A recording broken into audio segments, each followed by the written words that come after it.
আমি যে বাড়িতে কাজের মেয়ে হিসেবে চাকরি করতাম সেই বাড়ির মালিক ছিল অনেক বড়লোক। সেই বাড়ির মালিক আমাকে বেতনের চেয়ে বেশি টাকা দিতেন। আমি মালিকের সেই রহস্য বুঝতে পারিনি। কিন্তু মালিকের কি সেই উদ্দেশ্য ছিল তা জানতে ভিডিওটি শেষ পর্যন্ত দেখতে থাকুন। বন্ধুরা, মূল ঘটনাটি শুরু করার আগে তোমাদের কাছে ছোট্ট একটা রিকোয়েস্ট, তোমরা যারা এখনও আমার চ্যানেলটিকে সাবস্ক্রাইব করনি তারা দয়া করে আমার চ্যানেলটিকে সাবস্ক্রাইব করে পাশে থাকবেন। আমার নাম শামীমা। জীবনটা আমার জন্য কখনো সহজ ছিল না। ছোটবেলায় বাবাকে হারানোর পর আমাদের ছোট্ট পরিবারে যেন আকাশ ভেঙে পড়েছিল। মা আর আমি এই দুজন নিয়ে আমাদের সংসার। কিন্তু বাবার অনুপস্থিতিতে অভাব অনটন আমাদের নিত্যসঙ্গী হয়ে দাঁড়াল। আমার পড়াশোনাটাও মাঝপথে থেমে গেল। সংসার চালানোর মতো কেউ ছিল না। কোনো ভাই বা বোনও ছিল না যে পাশে দাঁড়াবে। এর মধ্যে মায়ের শরীরটাও দিন দিন খারাপ হতে লাগল। নিয়মিত ওষুধ আর পথ্যের প্রয়োজন, কিন্তু তার খরচ জোগানোর মতো সামর্থ্য আমাদের ছিল না। আমার এক মামা ছিলেন, তিনিও দিনমজুর, তার নিজের সংসার চালাতেই হিমশিম খেতে হতো। তাই আমাদের সাহায্য করা তার পক্ষে সম্ভব ছিল না। একদিন মামা আমাকে দেখে বললেন, শামীমা, এভাবে আর কতদিন চলবে? তোর মায়ের অবস্থা ভালো না। আমি একটা পথের কথা ভাবছি, যদি তুই রাজি থাকিস। আমি জিজ্ঞাসু দৃষ্টিতে তাকাতেই মামা বললেন, আমি তোকে ঢাকা শহরে নিয়ে যাই। সেখানে বড়লোকদের বাড়িতে কাজের অনেক সুযোগ আছে। রান্নাবান্না, ঘর পরিষ্কারের কাজ করলে ভালো বেতন পাবে। সেই টাকা দিয়ে তোর মায়ের চিকিৎসা আর সংসারের খরচ চলে যাবে।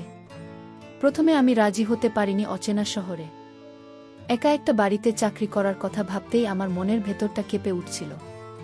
কিন্তু মায়ের অসুস্থ মুখটা যখন চোখের সামনে ভেসে উঠল তখন আর না করতে পারলাম না। আমি রাজি হয়ে গেলাম। কয়েকদিন পর মামা আমাকে নিয়ে ঢাকার উদ্দেশ্যে রওনা হলেন। বিশাল এই শহরে এসে আমি সবকিছু দেখে অবাক হয়ে গেলাম। উঁচু উঁচু দালান, হাজারো মানুষের ভিড়। মামা আমাকে এক বিশাল বাড়ির সামনে নিয়ে এলেন। দেখেই বোঝা যাচ্ছিল বাড়ির মালিক অনেক বড়লোক। গেটের দারোয়ানকে বলতেই তিনি আমাদের ভেতরে নিয়ে গেলেন। বাড়ির মালিক রিদওয়ান সাহেব তার স্ত্রী এবং তাদের স্কুল পড়ুয়া একটি মেয়েকে নিয়ে ড্রয়িং রুমে বসেছিলেন। মা হাত কসলাতে কসলাতে বললেন, স্যার, আমার এই ভাগ্নিটার জন্য একটা কাজের ব্যবস্থা যদি করে দিতেন। ওর বাবা নেই। মা খুব অসুস্থ ও খুব ভালো কাজ করে। রান্না আর ঘরদোর পুরস্কারে ভালোভাবে করতে পারে। দয়া করে যদি একটা কাজ দেন তাহলে পরিবারটা বেঁচে যায়। রিদওয়ান সাহেব আমার দিকে একবার তাকালেন। তার চোখ মুখে একটা অদ্ভুত গাম্ভীর্য ছিল। তিনি বললেন, ওর তো এখন পড়াশোনা করার বয়স, এই বয়সে কাজে নামবে। তারপর মামার দিকে তাকিয়ে বললেন, ঠিক আছে, তুমি যখন এত করে বলছো ওকে রেখে যাও। কাল থেকে ঘরের কাজকর্ম শুরু করুক। আমি সেখানেই থেকে গেলাম।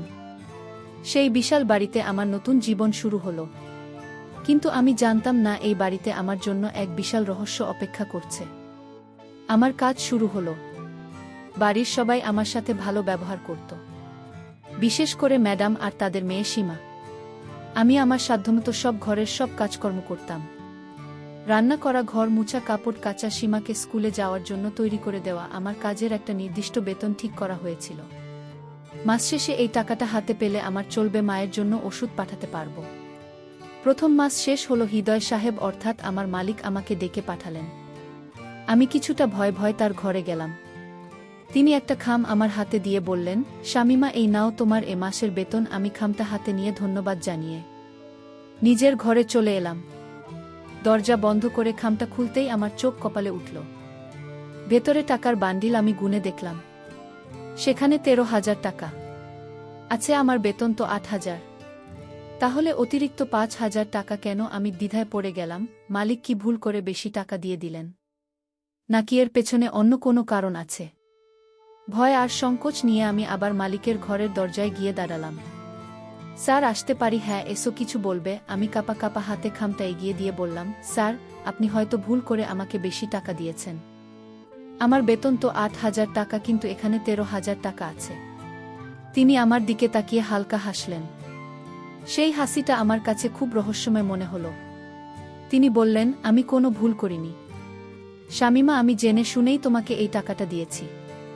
আমি অবাক হয়ে বললাম, কিন্তু কেন স্যার? আমার বেতনের চেয়ে এতগুলো টাকা বেশি কেন? তিনি বললেন, আমি শুনেছি তোমার মা খুব অসুস্থ, তার চিকিৎসার জন্য টাকার প্রয়োজন।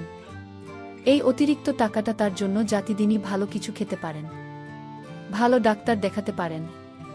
মালিকের এই উত্তরে আমার মন শান্ত হওয়ার বদলে আরও বেশি অশান্ত হয়ে উঠল। একজন অচেনা মানুষ যার বাড়িতে আমি মাত্র 1 মাস ধরে চাকরি করছি, সে কেন আমার মায়ের জন্য এত চিন্তা করবে? তারা তো দয়া দেখানোর কারণ কি? আমার মনে নানা রকম সন্দেহ দানা বাঁধতে শুরু করল।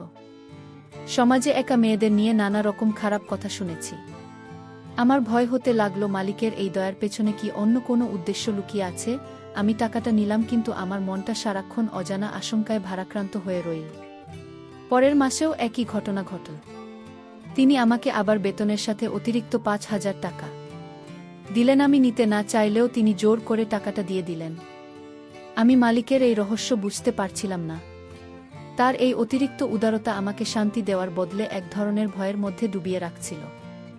দিন যত যাচ্ছিল, মালিকের অদ্ভুত রহস্য আমার কাছে আরও বেশি রহস্যময় হয়ে উঠছিল। তিনি মাঝে মাঝেই আমার ঘরের কাজে প্রশংসা করতেন। একদিন আমি কফি বানিয়ে নিয়ে গেলে তিনি বললেন, শামিমা, তুমি সত্যিই খুব ভালো কফি বানাও, তোমার হাতে রান্নাও খুব চমৎকার। তার এই প্রশংসা আমার কানে অন্যভাবে বাজত।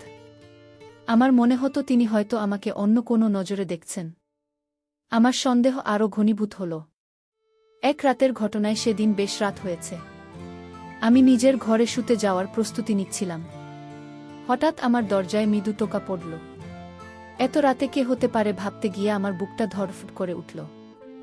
আমি ভয়ে ভয়ে দরজা খুলতেই দেখি মালিক দাঁড়িয়ে আছেন। আমার গলা শুকিয়ে গিয়েছিল। আমি কোনোমতে জিজ্ঞেস করলাম, স্যার, কিছু লাগবে? তিনি শান্ত গলায় বললেন, এত তাড়াতাড়ি ঘুমিয়ে পড়েছ, আমার একটু কফি খেতে ইচ্ছে করছিল, বানিয়ে দিতে পারবে? আমি ধোক গিলে বললাম, জি স্যার, দিচ্ছি।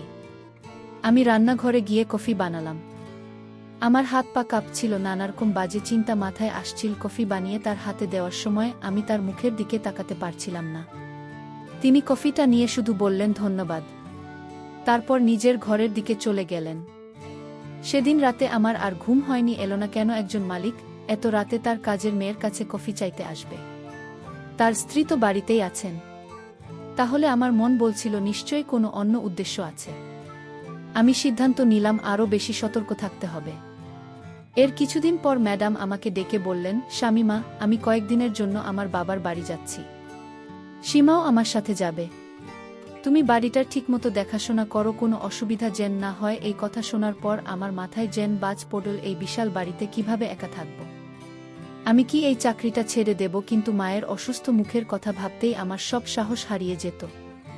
এই চাকরিটা আমার খুব দরকার। আমি আল্লাহকে ডাকতে লাগলাম আর মনে মনে ঠিক করলাম এই কয়েকটা দিন খুব সাবধানে থাকব। প্রয়োজন ছাড়া মানিকের সামনে যাব না।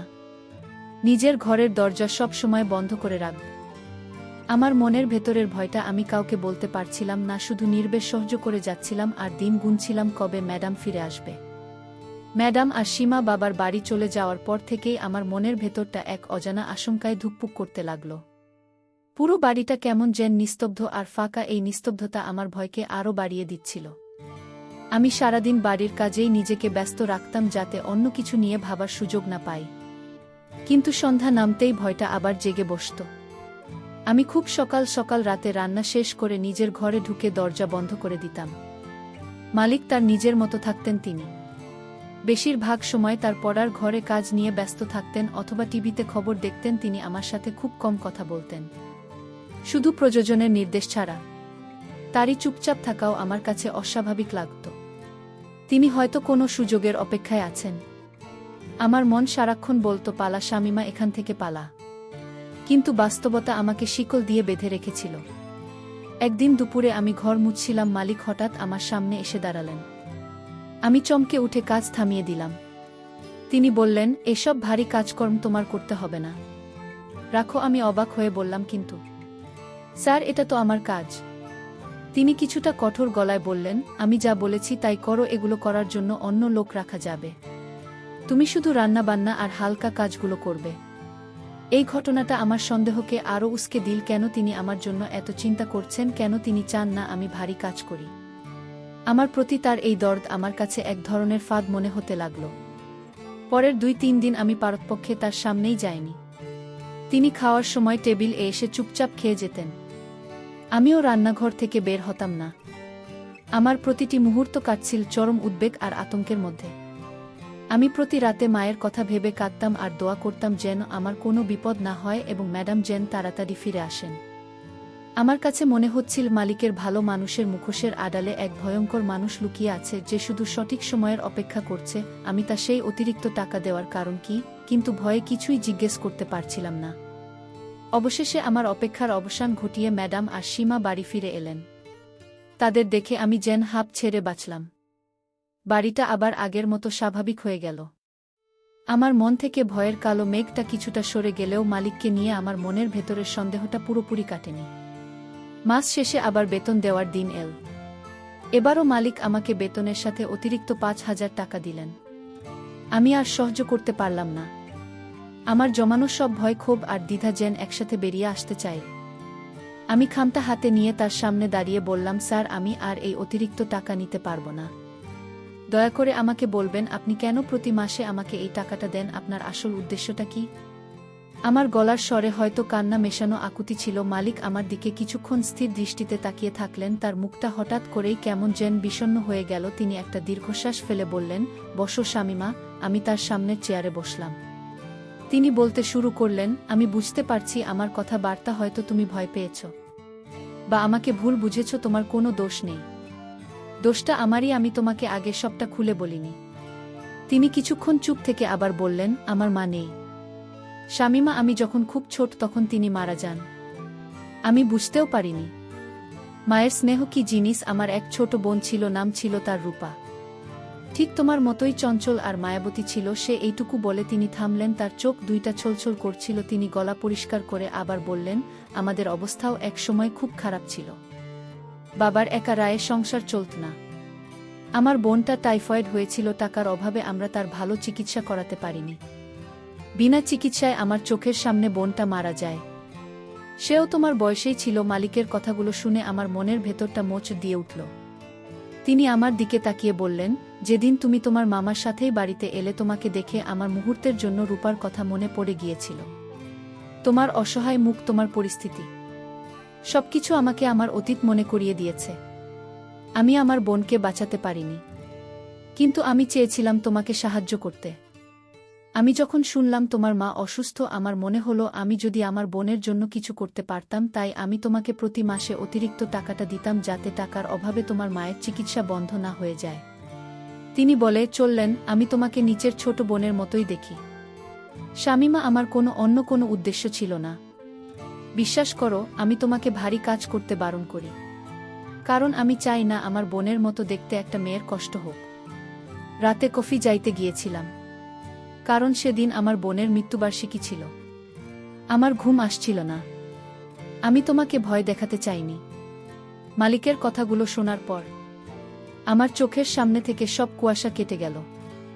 আমি যে মানুষটাকে এতদিন ধরে সন্দেহ করে এসেছি, যার প্রতিটি ভালো আচরণকে খারাপ চোখে দেখেছি, তার মনের ভেতরের কষ্টটা উপলব্ধি করে আমার নিজেরই লজ্জা করতে লাগলো। আমার চোখ দিয়ে টপ টপ করে পানি পড়তে লাগলো। আমি বুঝতে পারলাম আমি কত বড় ভুল করতে যাচ্ছিলাম। মালিকের রহস্য খারাপ ছিল না, বরং তার উদ্দেশ্য ছিল মহান। তিনি তার হারানো বোনের ছায়া আমার মধ্যে খুঁজে পেয়েছিলেন এবং ভাইয়ের মতো আমার পাশে দাঁড়াতে চেয়েছিলেন। আমি কান্না ভেজা গলায় বললাম, স্যার, আমাকে মাফ করে দিন, আমি আপনাকে ভুল বুঝেছি। তিনি মৃদু হেসে বললেন, আর তাই না, এতে তোমার কোনো দোষ নেই। আমি তোমাকে সবটা খুলে বলিনি। আজ থেকে আমাকে আর স্যার বলবে না, ভাইজা বলে ডাকবে। সেদিন থেকে আমার জীবনটা সত্যিই বদলে গেল। রিদ্ধন সাহেবকে ভাইজা বলে টাকা শুরু করলাম। তার পরিবারের একজন হয়ে উঠলাম। আমার মন থেকে সব ভয়, সব সন্দেহ দূর হয়ে গিয়েছিল। আমি বুঝতে পেরেছিলাম পৃথিবীর সব মানুষ খারাপ নয়। কিছু মানুষ তাদের নিঃস্বার্থ ভালোবাসা, শ্রদ্ধা দিয়ে পৃথিবীকে সুন্দর করে রাখে। আমি আমার মালিককে ভুল বুঝেছিলাম, কিন্তু আজ আমি জানি তিনি সত্যিই একজন ভালো মানুষ, যিনি আমাকে নিজের আপন বোনের দেখি। বন্ধুরা, আজকের গল্পটি কেমন লাগলো তো অবশ্যই কমেন্ট করে জানাতে ভুলবেন না। আর এরকম নতুন নতুন গল্প পেতে আমাদের চ্যানেলটিকে সাবস্ক্রাইব করে পাশে থাকবেন। ধন্যবাদ।